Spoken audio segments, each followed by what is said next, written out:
Hi, I'm Nella Donato, artist and designer, and in this episode of Nella's Art Chat, I'll be sharing the drawing and painting process of this mixed media fantasy kitty, and I'll be talking about art supply envy. What is art supply envy? Why it happens? What can we do about it? Some tips how to handle our own envy, because trust me, I have this problem as well, and I think no one is immune to it. So I do have some tips and tricks how I go about it, and I think this is also especially an interesting topic from people who are not from the United States or UK or other areas where certain brands and certain supplies are available, more easily available maybe than in some other countries where we have more difficulties accessing this. So if you are having any issues with art supply envy, this is an episode for you. Now come join me by my drawing table and let's chat. There are some artist problems that are common to all of us, regardless of the age we live in. And then there are artist problems that are very characteristic of our age, art supply envy being one of them. There were always differences between artists with more means and those on a very tight budget, which reflected in the choice of the materials they used and the methods they had to use to have their supplies stretch for longer. But in the internet age, we can literally see each other's paint palettes from across the globe. An artist in Canada and an artist in the Philippines can compare notes on who's using what, how well it's working, and how much it costs. The desire for things we don't have is a normal human emotion. It drives us towards progress. It's healthy to an extent, but like most things, it's bad when it takes over the reins. Capitalism has a great way of hijacking our desire instinct and constantly offers us new things to want. If we didn't know these things existed, we wouldn't want them. But advertisements keep placing things in front of our eyes, and it's really hard not to want so many things. Art supply companies are coming up with new product lines and new color ranges every year, which keeps artists on their toes. Do I need this new thing? Do I want it? Who else has it? Is it better than what I already have? Each new product sows a seed of doubt. What if it is better? Am I missing out if I don't buy it? Artists in less developed countries are at a great disadvantage. I remember what it was like to want certain art supplies so badly and not be able to have them. I was 18, on a very limited budget, living in Southeast Europe. Few brands get imported here. There was no way for me to buy what I wanted in a local store, and ordering online would cost me twice as much as someone in the US would pay for the same product because of shipping, taxes, and import fees. But looking at all the beautiful, colorful art on DeviantArt, where all the cool kids were at the time, everyone I admired used Prismacolor pencils or Copic markers. Those were the holy grails of traditional fantasy illustration. I was so sad that I couldn't afford even the smallest set. I had to work around it, so I started making more digital art for a couple of years, and then I got my first full-time job. Even though I earn a good living from my graphic design business, I still get angry when I compare how much cheaper stuff is abroad. My country has a much lower standard than Western European and North American countries. Many other countries have an even lower standard. And we all pay more for imported goods. And we import all of our art supplies because we don't have local factories of artist-grade and student-grade art supplies. Basically, people in developing economies spend a much higher percentage of our income on art supplies than people in developed countries. We have to work 5 times or 10 times as many hours as our North American or Western European colleagues to afford the exact same product. The barrier to entry into a new creative medium is so much higher for people in developing countries. I know the logic behind this discrepancy is economically sound, but it feels incredibly unfair. We can't escape that feeling when we look at art supply reviews, haul videos, art process videos, art influencers getting free products. Watching reviews is a part of making a good decision on what to spend money on. It's useful information, and I'm glad to see people post honest, in-depth reviews. I purchase stuff mainly based on online reviews. Art process videos can be educational, But honestly, I'm not sure how much helpful information someone is getting from a super sped up video such as this one. That's why I'm adding a whole podcast on top of it so your time is not wasted. Haul videos are where I draw the line. I never ever watch any haul videos because I don't see anything positive about looking at a bunch of stuff someone else has bought. I'm not vicariously sharing their excitement and joy. Call me a Grinch, but I just don't care. Unless they do a proper review, the unboxing and swatching isn't helpful to me in any way. In fact, it's feeding my envy and my frustration because of how expensive this stuff is for me. I purchased a lot of new art supplies at the end of 2021, so I could have recorded some art haul videos myself, but it didn't feel right to me. I know lots of people watching my videos are young and without an income of their own. There's probably a lot of people who are dipping their toes into art and can't justify spending so much money on supplies. I don't want to cause envy in my viewers. I know I can't avoid it completely, but I can at least not go out of my way to flaunt my collection. I admit I have some unsavory feelings towards certain artists on YouTube. I found myself thinking, but this person can't even draw. Why are they buying so many of the fanciest, most expensive paints? It's not like they need it. And I know that is very judgmental of me, and I'm working on becoming a better person. I understand that it's my own sense of lack that fuels this judgment of people whom I see as undeserving of having so much more than me. I'm finding faults in their art because I'm envious. That's normal, and I'm pretty sure I'm not the only one who has these thoughts. Everyone has the right to enjoy any art supplies regardless of their skills. Nobody has to prove to me nor anyone else that they deserve expensive art supplies. I don't really understand the whole collecting art supplies as a hobby thing, but I'll try to be more open-minded and less judgy because it is really none of my business what someone else buys and enjoys. My frustration and envy is my own problem to handle, and the best way to handle it is to avoid watching reviews and swatching videos as much as I can. Today, I can afford literally any art supply that I want, but I don't need that many art supplies, and I want to save money for the future instead of spending it all. So right now, it does feel like a choice not to buy everything I want, and it's easier to feel better once I tell myself, you don't want this that badly, otherwise you just go ahead and buy it. But I remember a time when it wasn't a choice, when I thought my ability to create beautiful art depended on having more money. It sucked. I still don't have everything I want, but I have most of the things I need to create the kind of art that I like. Sure, it may seem like I have a ton of art supplies now, but considering that I've been making art on and off for about 18 years, my collection is still quite modest. But what I have now would feel incredible to the 20-year-old me who had so little to work with, and I try to keep that in mind when I feel envious of someone who has a lot more.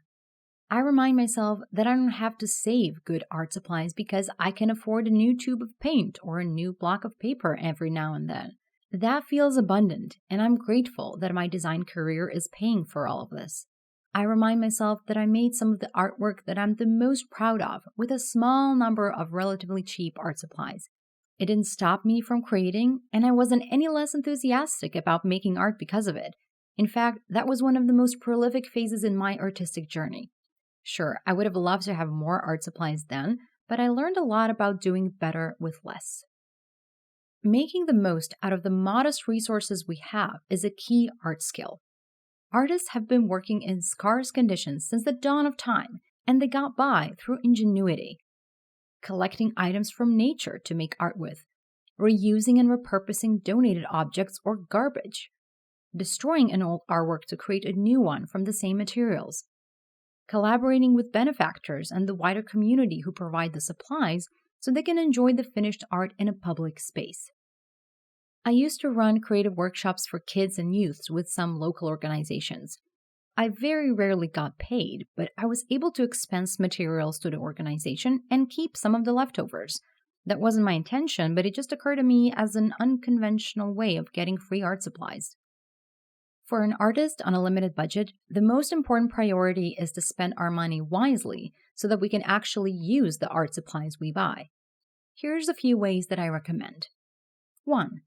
Try out these supplies before buying them, if possible. I know that's not always possible, especially if you have to order them online because they're not available in a local store, or there are no local stores near you.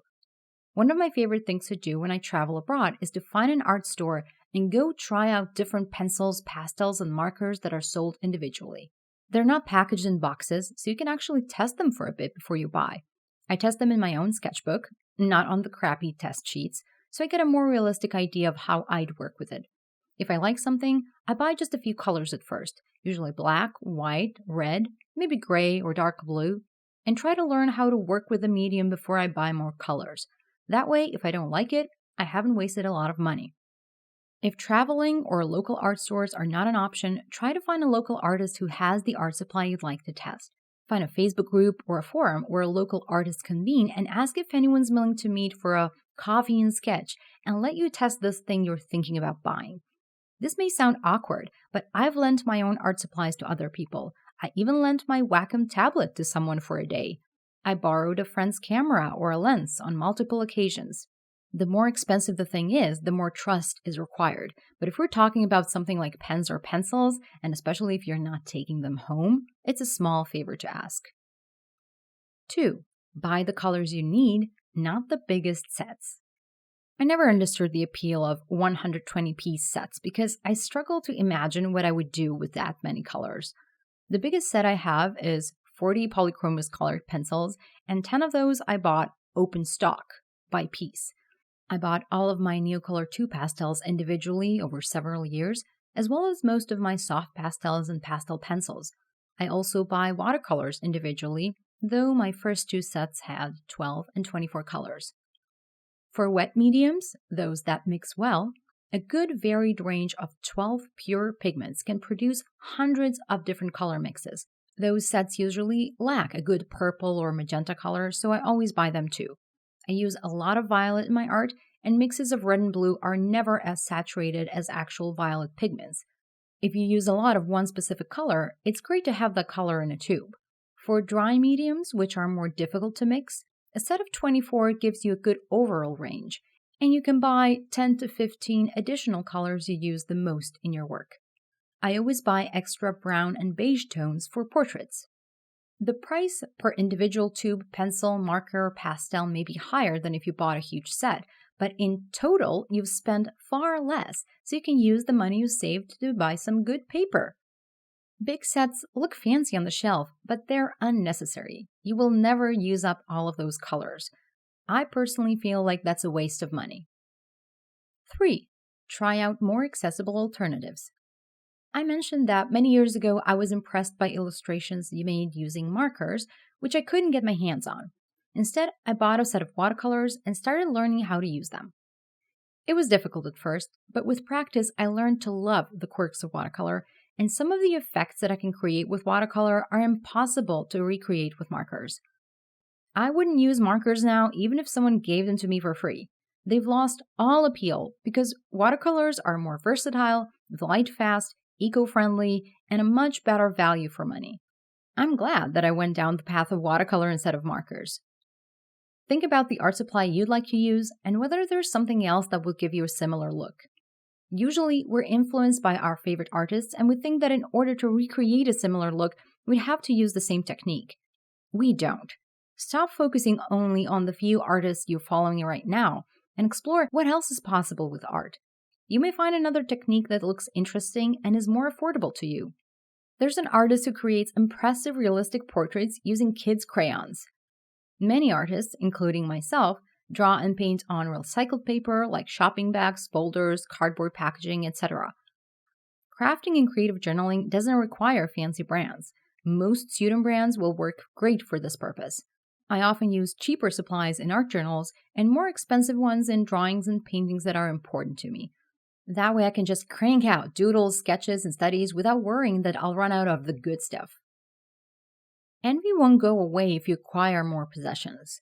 We might think that buying just this one thing will make envy go away, but it always comes back, because no matter how many art supplies you have, there's always someone who has more, and there's always someone who has less.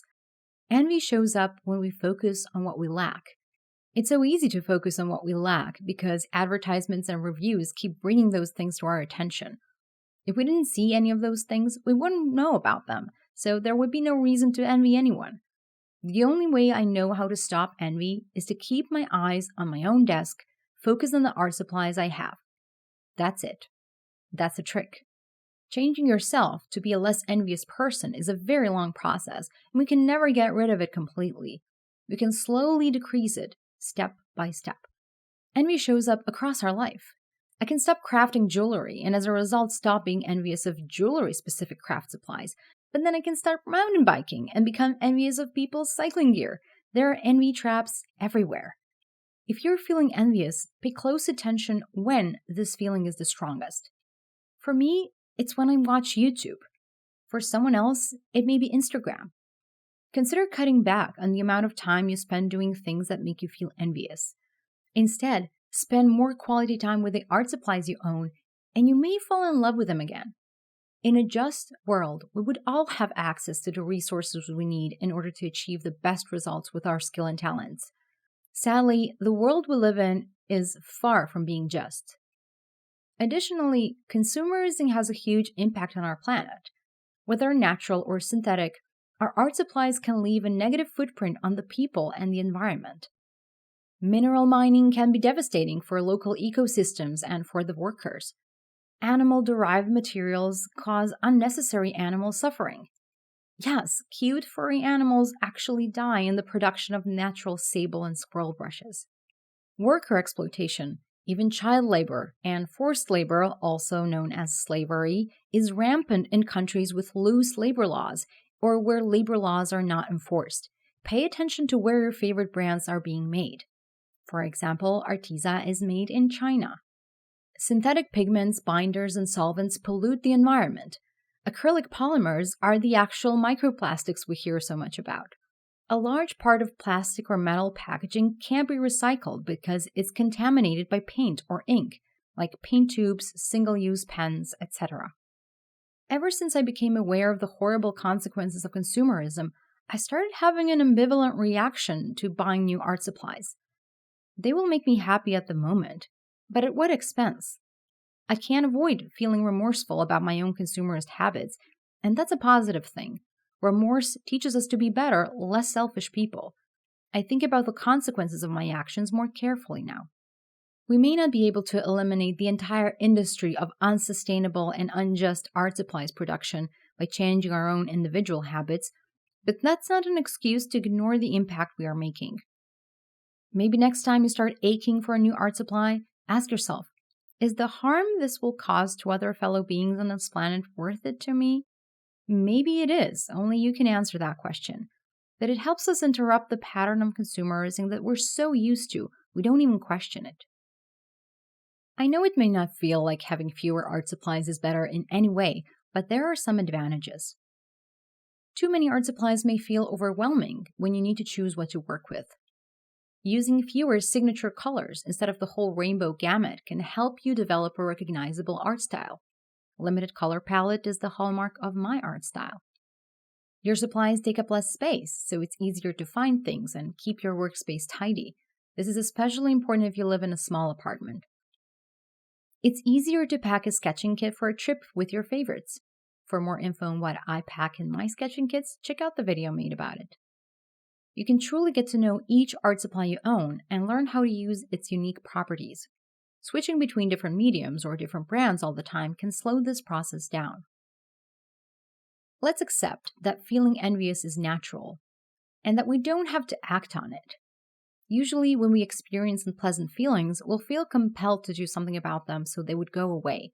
But if we realize that envy can't be resolved long-term by buying more things, we can just do nothing. Experience envy, and then move on with our life. It's a temporary state of being that usually disappears soon after we stop paying attention to what has caused us to feel envious. Here's a practical tip for you to redirect yourself from your envy. Pull out all your arts and craft supplies and invoke a feeling of appreciation. You could use this opportunity to reorganize your stash or to clear out items that are empty or dried out. Get it all out from boxes, drawers, and shelves and put it on a table or on the floor. How many items from each category can you count? Did you find any lost gems you completely forgot about? Is there something you haven't used in a long time that feels exciting to use again? Are there any cherished gifts from people you care about? Can you estimate the approximate monetary value of these art supplies? How much of your hard-earned money did you spend on it? Are there any art supplies you don't think you'll use again that you can donate to someone with fewer means? Do your best to really appreciate what's in front of you, no matter how big or small the pile is. Pick out the most interesting items to use in the upcoming week. Declutter and organize the rest in a way that will make stuff easier to find in the future. Maybe place some of the most used items permanently on your desk, either in jars or stackable containers or tiny shelves. If you do this, I'd love to hear in the comments. What art supplies are you going to give more love to? I hope this has been helpful. I'll see you again in the next episode of Nella's Art Chat.